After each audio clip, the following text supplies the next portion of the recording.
The Murder Shelf Book Club contains disturbing content related to real-life crimes. Listener discretion is advised.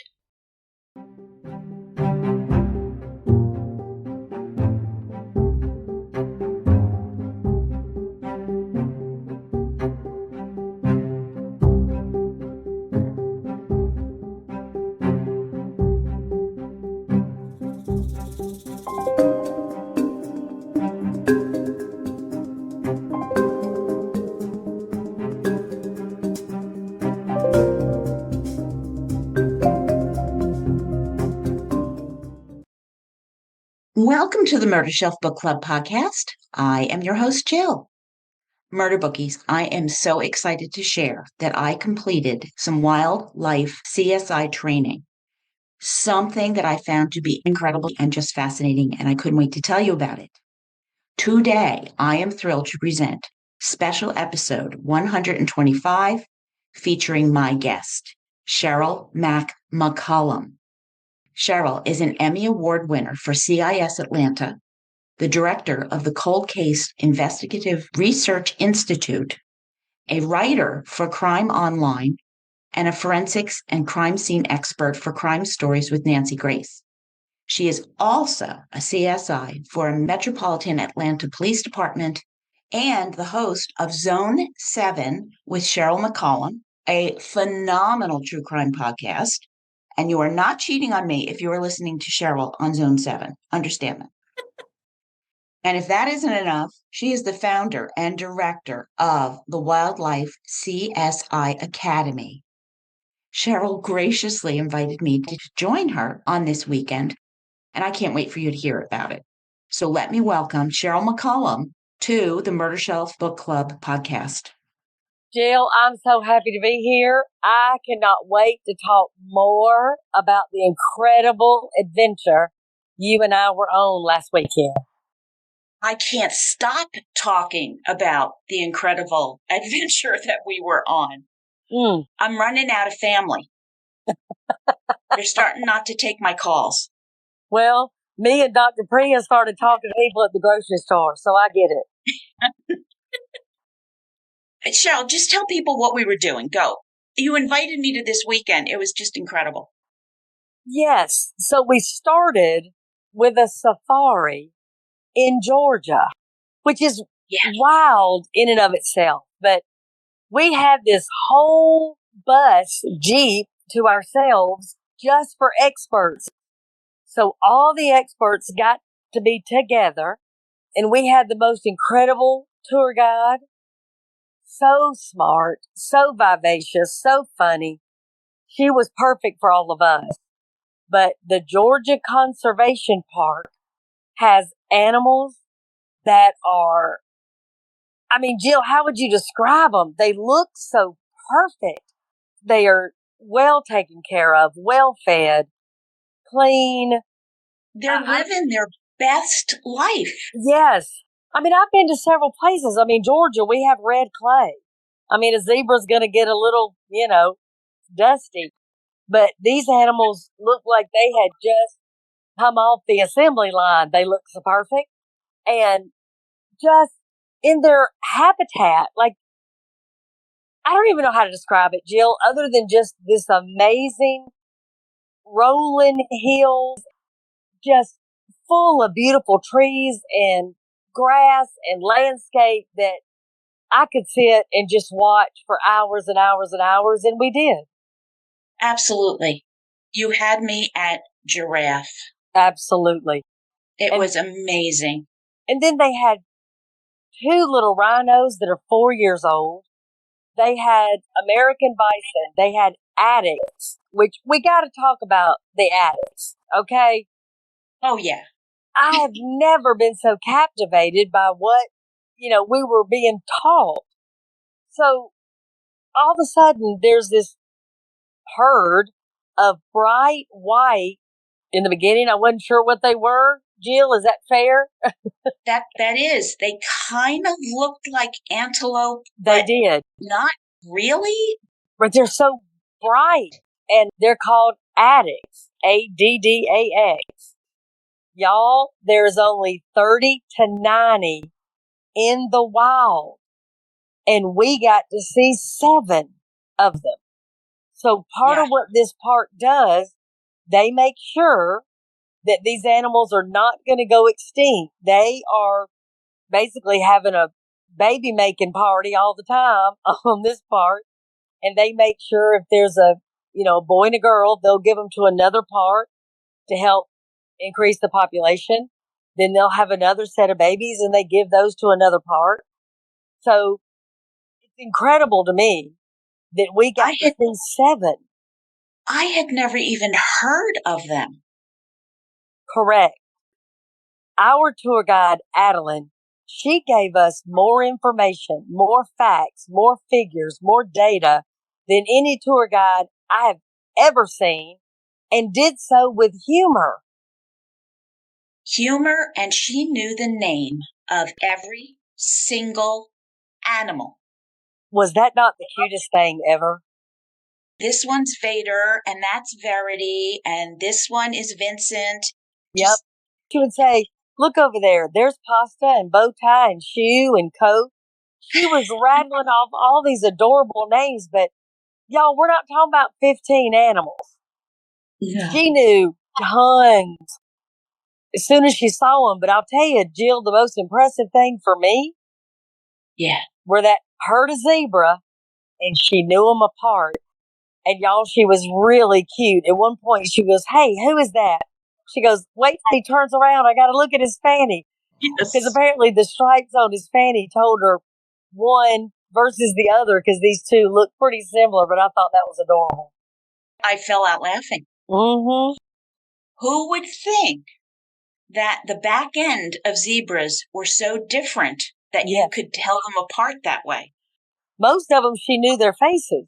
But these 2, she has to look at their hind end to make sure. But here we are on this Jeep. And let me just tell you her audience. It was Dr. Banerjee and her husband and their daughter. We all laughed. And then the 11-year-old was the most mature one on the whole thing. We had Dr. Dwayne Thompson, Dr. Marianne Greenfield, Lex, Dr. Pettler's daughter, me, Jill, Elaine Carroll from Woodward Academy, Lee Egan from Nancy Grace, my sister and brother-in-law. I mean, we had a solid group of people that knew their stuff, well-trained. Several of us had been to South Africa and trained. I know Lex had been on safari in South Africa. Talk about the training in Africa a little bit, because that's what you're bringing here to the United States. Right. So, y'all, I've been thinking about retirement. Like, what am I going to do in retirement? And so I thought, well, I've got several years to really get a solid footing on what I want to do next. And I knew it was going to be with wildlife. So I've been searching and searching and searching for training. There is no training in the United States for street level law enforcement. Now, if you're with Fish and Game or DNR, obviously you have those opportunities. But your regular police academies, your regular post credit that you can go somewhere and try to get this type of stuff, it doesn't exist. Not at the level that I wanted. So I wanted something that would prepare me to actually combat poaching, organized crime, black market, as it pertains to these unbelievable creatures. That's what I wanted to do. So the place that I found was in South Africa. So that's where I went to get training. And I took 6 additional people with me so that we came back, we would have a base of how to start combating this. Then last December, I hosted a training in the United States and brought the folks over from South Africa and included TSA and then people at a level that the folks in that room could actually do something about it. So I had a former U.S. attorney, for example. I had a former homicide detective that's very famous. I had some people that, in my opinion, just the folks in that room could get something done so that law enforcement, again, street level, could handle these cases. And Jill, I'll give you the example for your folks that you and I talked about. Your average police officer, let's say they stop somebody for running a red light, and they walk up to the car and they see a ball python and they see hissing cockroaches and they see 3 parrots. It is not going to cross their mind that these animals are being trafficked. You're going to have probably 1 or 2 reactions. You're going to have somebody that's kind of afraid and says, you know, you what, you go and have a good day. And then you may have an officer that says, hey, this is really cool. Are these your pets? And the person's going to say yes. And that's going to be the end of it. Yes. But after coming to our training, they would know some things to ask, some things to look for, to try to see, is this in fact an animal that's being trafficked or stolen or going to be sold on the black market? Yeah, it's amazing to me there isn't something like that, but it's necessary, so you're creating it. That's right. And with the help of you and several other really incredible people, we have started something because people are good and kind and want to do it. Because I want people to understand this is a nonprofit and we just started it. We have no money, but that has not stopped anybody from telling us no. People have donated their time, their expertise, their resources, their land. You know, yes, y'all come. Yes, you can use this facility or that facility. So the very first training, my chief of police let me use our courtroom. So it didn't cost us anything to rent a room. Everybody volunteered their time, TSA, all the way down to the folks in South Africa. This past weekend, Dr. Laura Pettler allows the Wildlife CSI Academy to train at her farm. And that is critical because on her farm, she has a classroom. And she has animals that are working farm animals and sworn horses from the coroner's office. So we have working animals that's part of the animals that can be harmed. Then we have a zoo in Pennsylvania called Lake Tobias that is allowing us to do law enforcement training there, which we'll have in October. So it's really unbelievable what's already started in less than a year.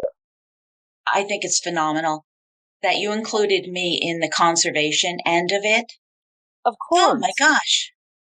Listen, every animal lover, every person that has a voice, an understanding, as much as you fly, your eyes and ears on those airplanes, you know, at the airport, you don't ever know what you might see or overhear.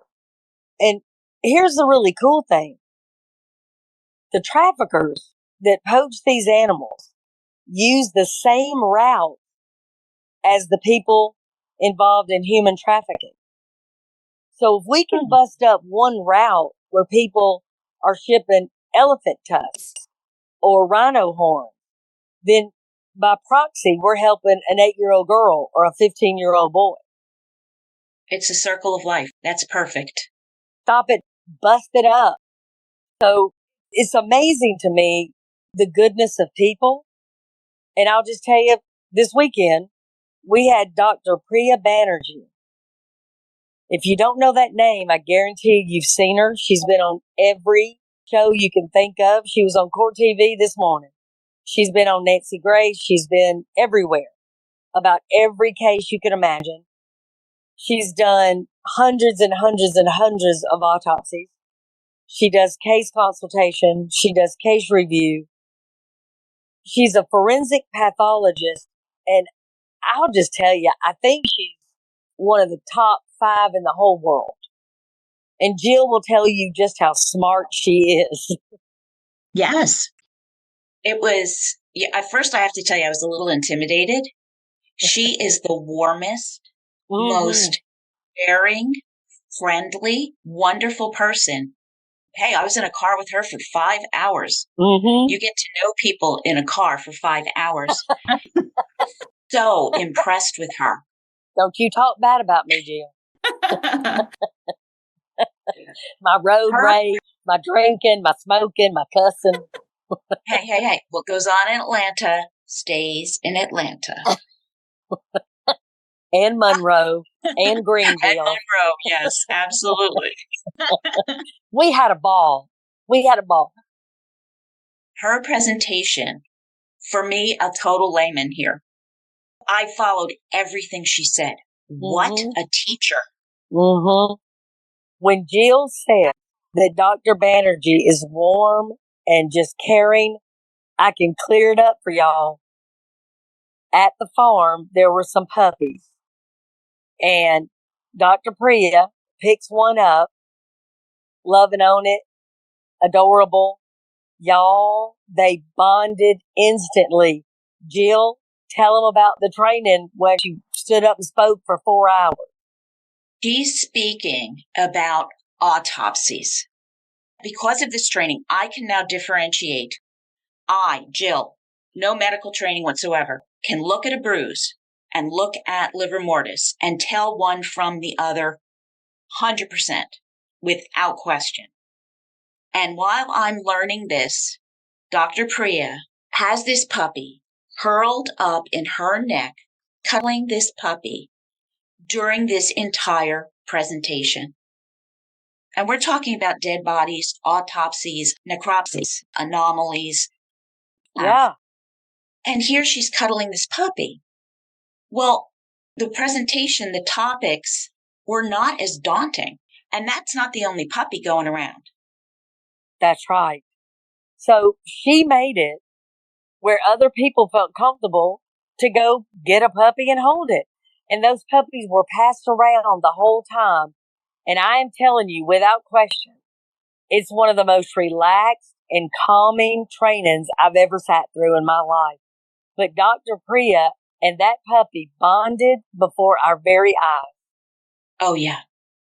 Well, what happened at the end of the training?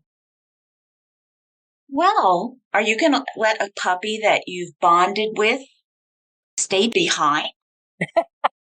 Dr. Priya, they adopt the puppy. Immediately. Yep. That little rascal rode right back to Atlanta with us. That is characteristic of the whole weekend, though. I think so, too. Because, one thing we didn't talk about, and we've got to go back a little bit, if y'all don't mind, to the safari. Lex and me and Jill were so excited about the giraffes. They're our favorite. They all really are. But a giraffe to me, y'all, just doesn't even look real. There's no other animal like it, right? Like a zebra kind of looks like a horse, A buffalo looks like a bison, obviously. The antelope all look alike, right? Right. But that giraffe just so majestic to me and regal almost, right?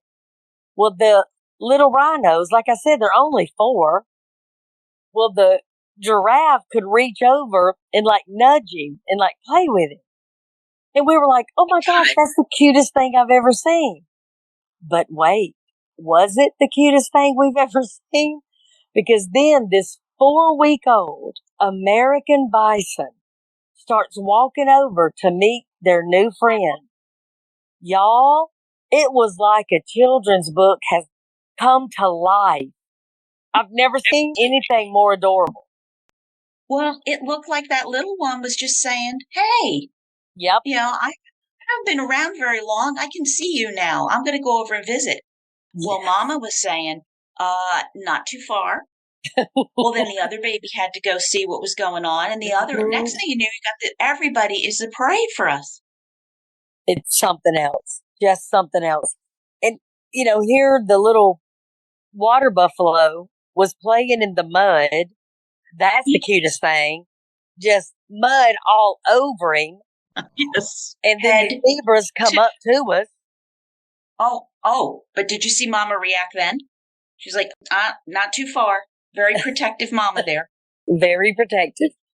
And then, once we got to the farm, there's a horse that's going to have a baby any minute.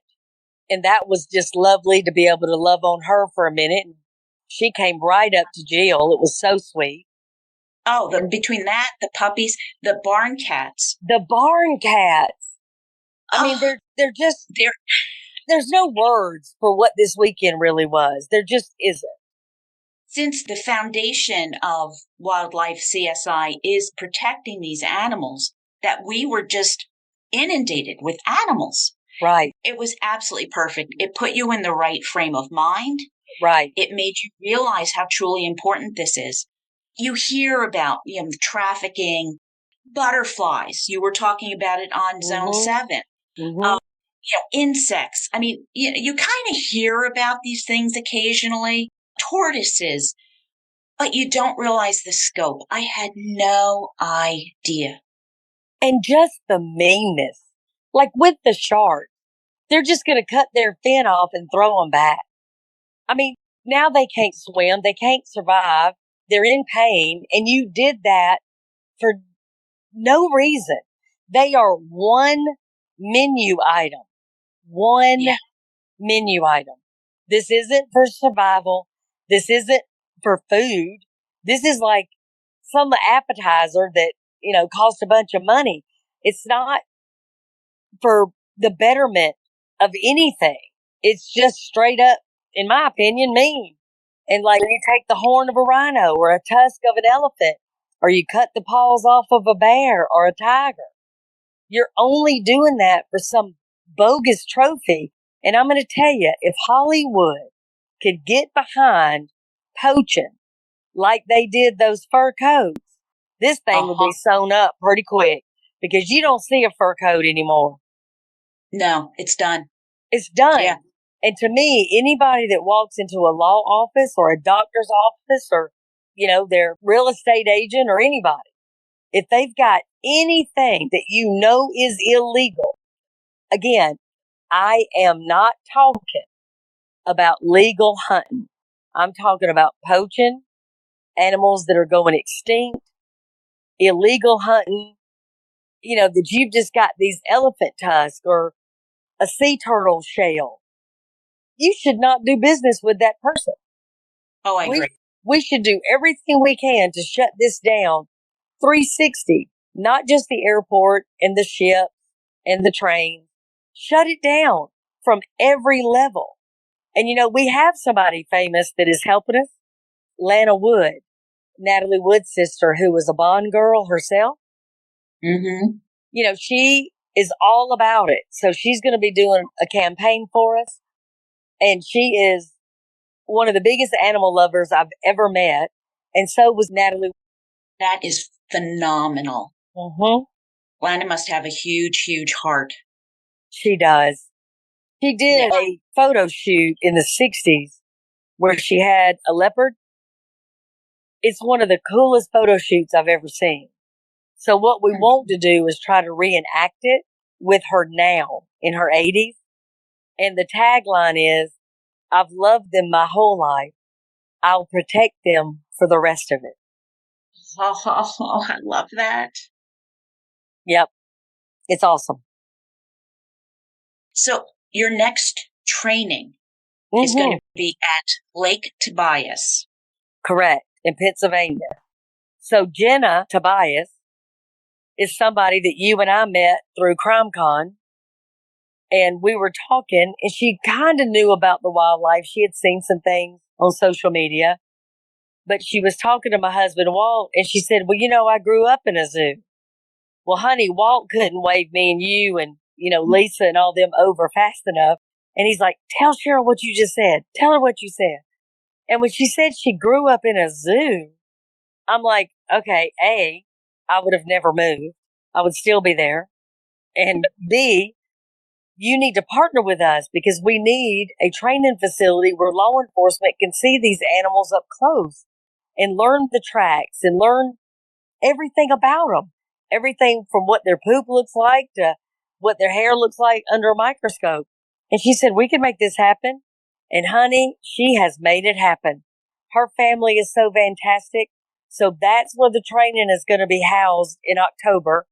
And we have 2 days, 2 mornings where law enforcement can come for training. And then at night, we'll have 2 whining crimes. So law enforcement is going to be able to do a safari similar to what we did, and then have classroom where we have the microscopes and the training. And we have a federal agent, former FBI Scott Duffy that's going to do some training, and Joe Jackalone. And then we have a surprise guest. And y'all know Joe Jackalone from NYPD, a sergeant over cold case. So both of them know wildlife crime, smuggling, etc. And then we have somebody come, and y'all will not believe who has some information about some wildlife crime and connection to organized crime. And then we're also going to be able to have an animal encounter, so people can actually hold an animal and have their picture made with it. And at the night program, of course, we'll have some wine. And that just makes it all so tasty. It makes it all so tasty. But I mean, I don't know if you could do anything better than a cold case, animals, and wine. I mean, what more would you want? I can't think of anything else you can throw in there except maybe chocolate. Well, I think that's part of it. We're going to have that's kind of part of the surprise. There's some folks that have donated some of the wine and some other little treats that I think people will be excited about. That is amazing. I am so excited about this. I am so excited to be included in some of this. Of course. And that's what I'm saying. The goodness of people. I mean, Jenna's family, the vineyard out there, the people donating the food. I mean, it's unbelievable. Dr. Banerjee. I mean, that was a remarkable thing. I mean, we could not afford her fee.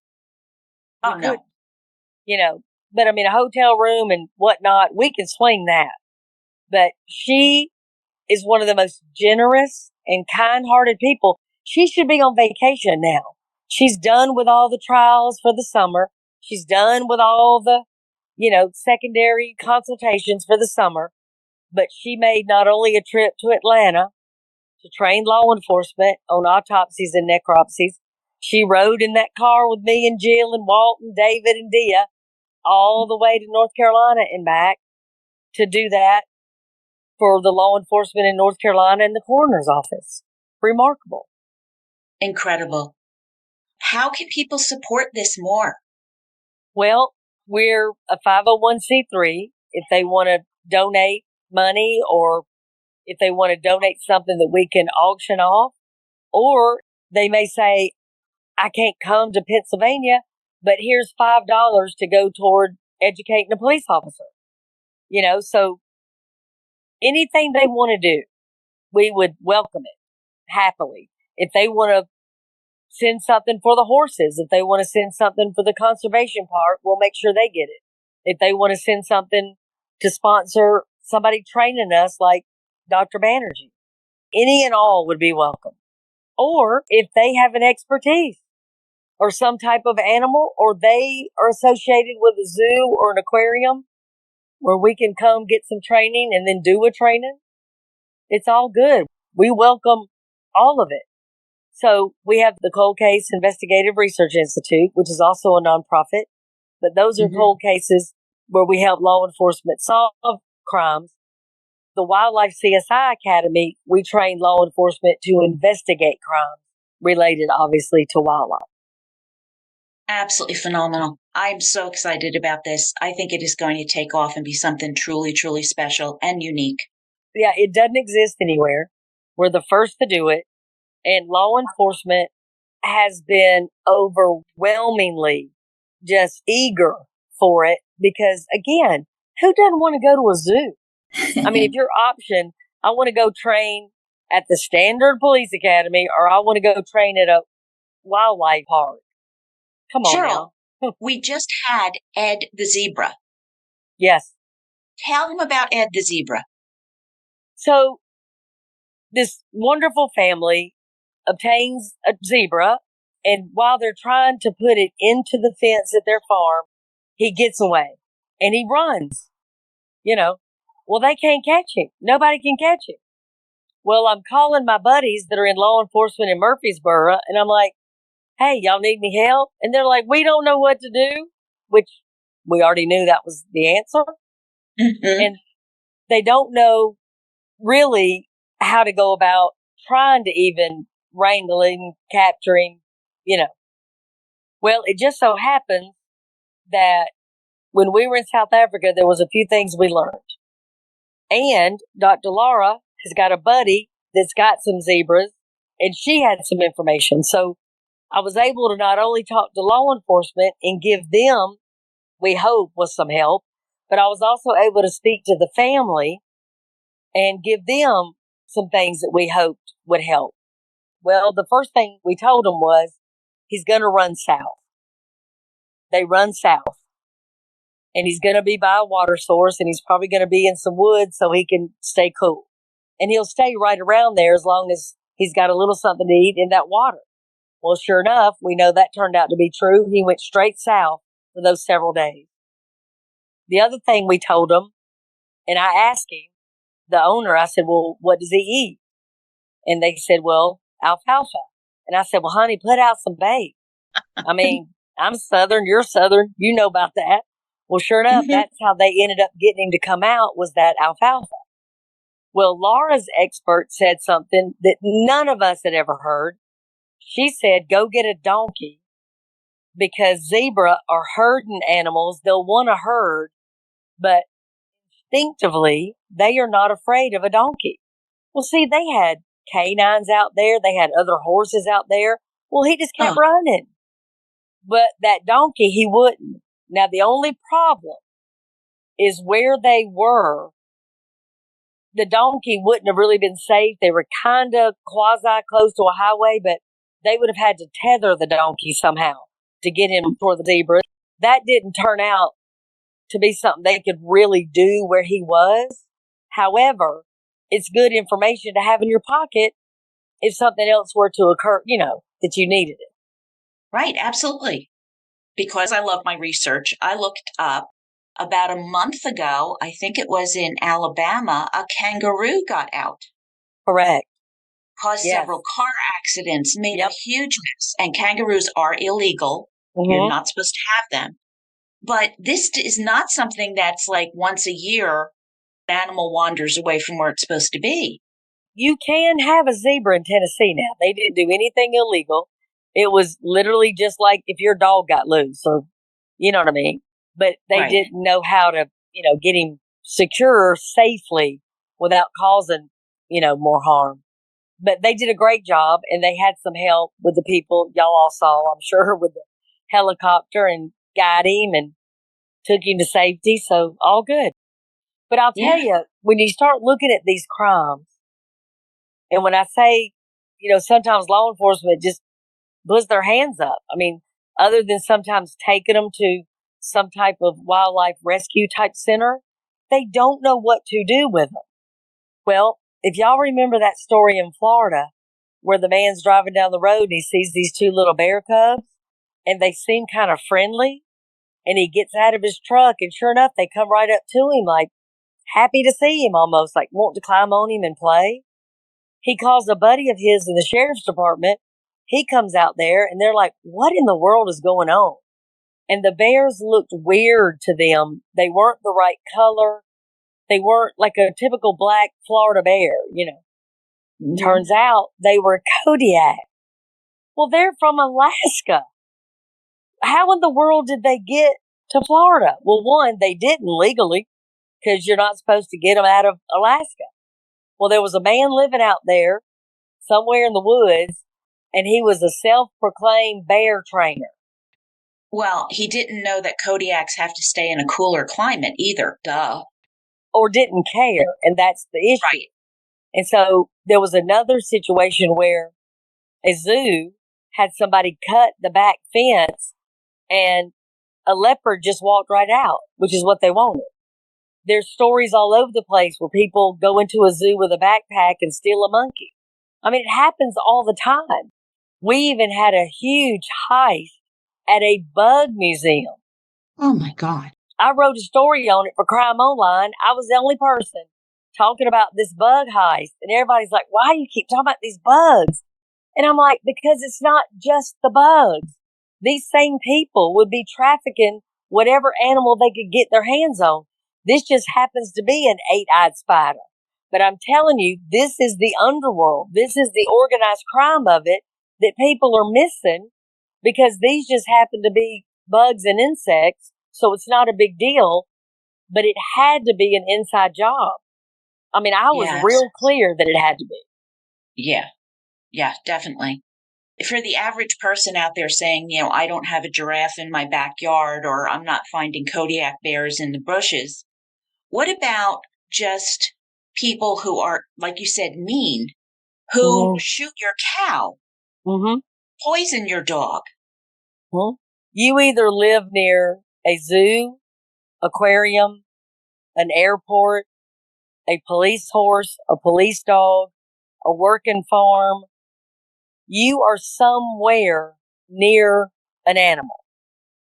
If you live so far out, now we're talking bear, panthers, turtles. Like those terrapin turtles are worth $10,000 a piece. So you may not have a zebra, but you've got something that somebody would shoot, kill, traffic, poach, harm right now today. It's not just serial killers. We have every single person that was on that Jeep, except the 11-year-old, in some form or fashion, has gone after a serial killer in their career. We know animal abuse is connected. We know that with domestic violence. So it could be a parakeet, it could be a barn cat, it could be the goldfish. But to me, if you watch abuse and then you look at crimes, it's a short walk. Yeah, it truly, truly is. Sheryl, thank you so much for coming on and for involving me in this and for telling everybody about Wildlife CSI. Jill, you were wonderful. And it's such a great addition. You're an easy travel buddy. You were fabulous. We had a good time. People don't even know. When I started telling my buddies at the police station today all about it, they were like, well, how much wine did y'all consume? I said, not a bit, because Dr. Banerjee doesn't drink. So we didn't partake at all. We had a ball. We sang karaoke. Yes, indeed. Y'all missed that, honey, because he and Dr. Pettler busted out with some Temptations. Y'all missed it. And I just appreciate you being willing to volunteer your time and your talents, because you've got a background that a lot of people don't know. And you were able to shed light on a ton of really important things at home and afar. So I appreciate you very much. Well, thank you very much for that. I really appreciate it. It's true. Jill, I get asked all the time, and I want your folks to hear this. Oh, you've worked crime scene for 4 decades. How are you not burnt out? How can I burn out when there's somebody like Jill that says, I'm going to get on a plane, I'm going to fly to Atlanta, I'm going to help you, and then I'm going to drive to North Carolina and I'm going to help you, and I'll fly home from there, and I don't want nothing from you? How do you burn out? How do you burn out when Dr. Priya Banerjee says, hey, I'll fly to Atlanta, you drive me to North Carolina, I'll waive my speaker's fee, drive me back, I'll train your law enforcement in Atlanta then, and then I'll go home? How?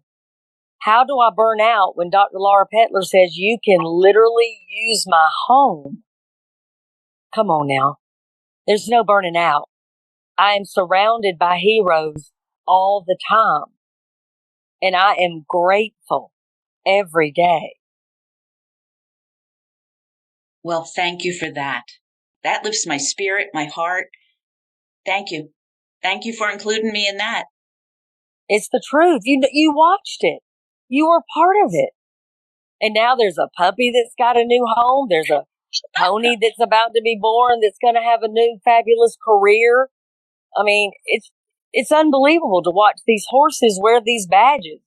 And these horses are looking for missing people and people that have been in accidents and floods and fires. I mean, it's unbelievable to me.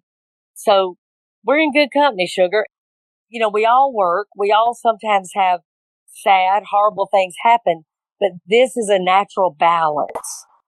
Yes, it did. It balanced out. I mean, figuring out the cause of death for something isn't fun. You're looking into the cavity and organs, and they're cut away. And at the same time, I had this puppy in my arms, snuggling up against me. It was a perfect balance. It keeps you in balance. Amen. I said I didn't come home tired or exhausted. I came home energized. Right on. Rejuvenated, ready to go to work, man. Yeah. Who else can I tell about this? Well, I can tell my murder bookies. And here we are. Love it. Love it. Yeah. But I appreciate all of them too. Because let's talk it up. If y'all know somebody, if you're related to somebody, you're in love with somebody that's in law enforcement, let them know. Because we're going around. We've got other zoos and aquariums that we're talking to, but we should be near you at some point. Mm-hmm. Or maybe you have a place you can host us, even if it's at your training center. It doesn't have to be a zoo or an aquarium. But if you've got a place and you want us to come, we will come. Build it. We will come. Boom. Beautiful. All righty then. We will continue to spread the word, and we'll see what the future holds. October, Lake Tobias Wildlife Park, Halifax, Pennsylvania. October 2nd and 3rd, 2025. So let's do it. Jill, that's perfect. Thank you. But I appreciate you. All righty then. Oh, take care now. All right, baby.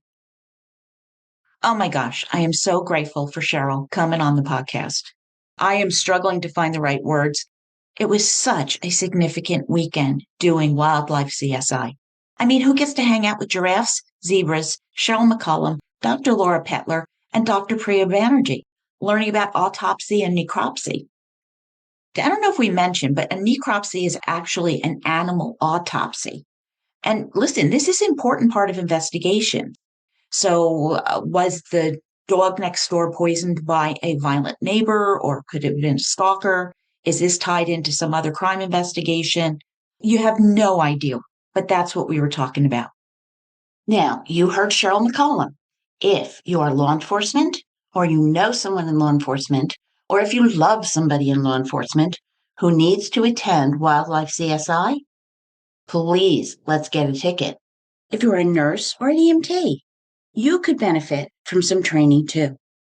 Tickets for the Wildlife CSI in Halifax, Pennsylvania for October 2nd and 3rd, 2025 are found on eventbrite.com.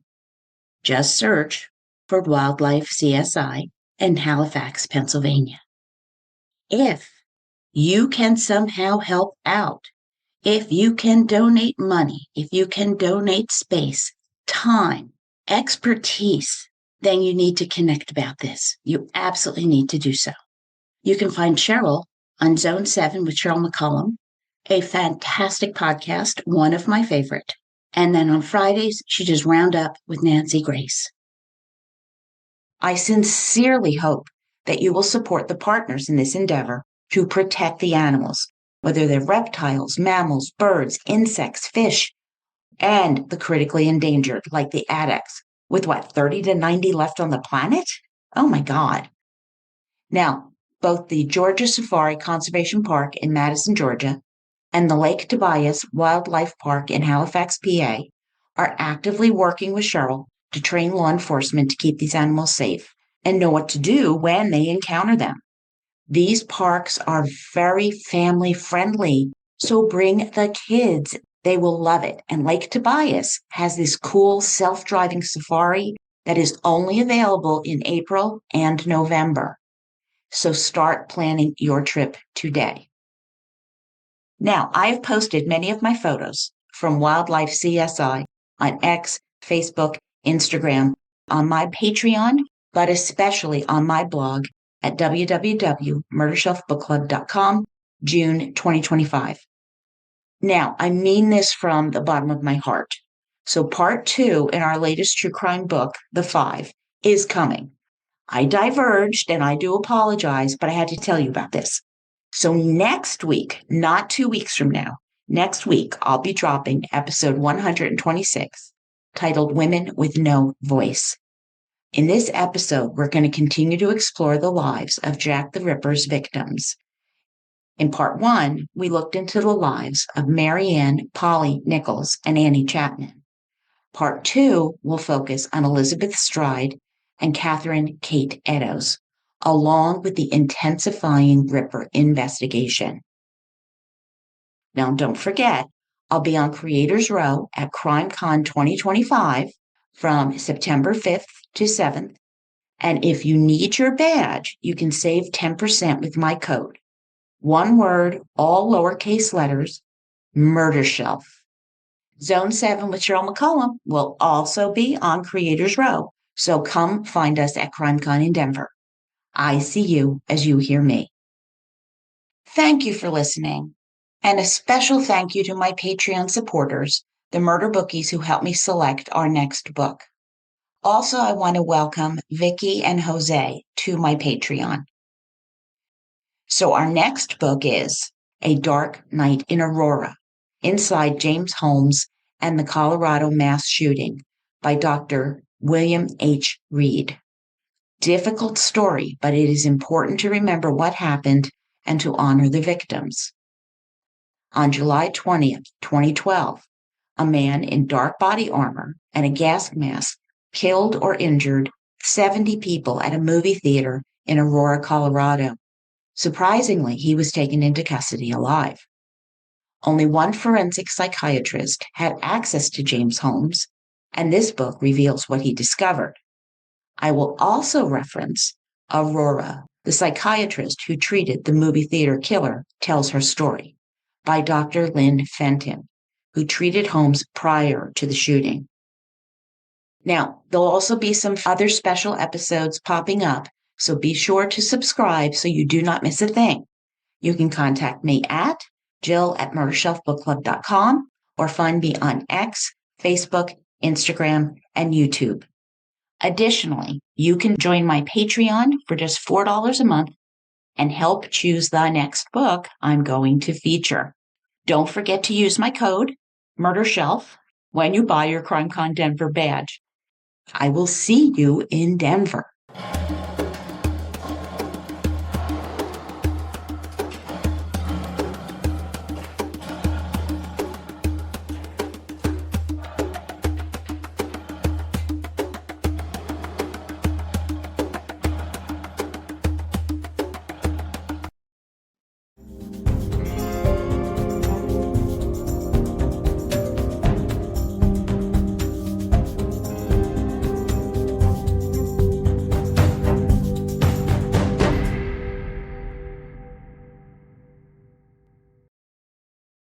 Written and produced by Jill, all rights reserved. Music, The Pewter Elephant by Blue Dot Sessions.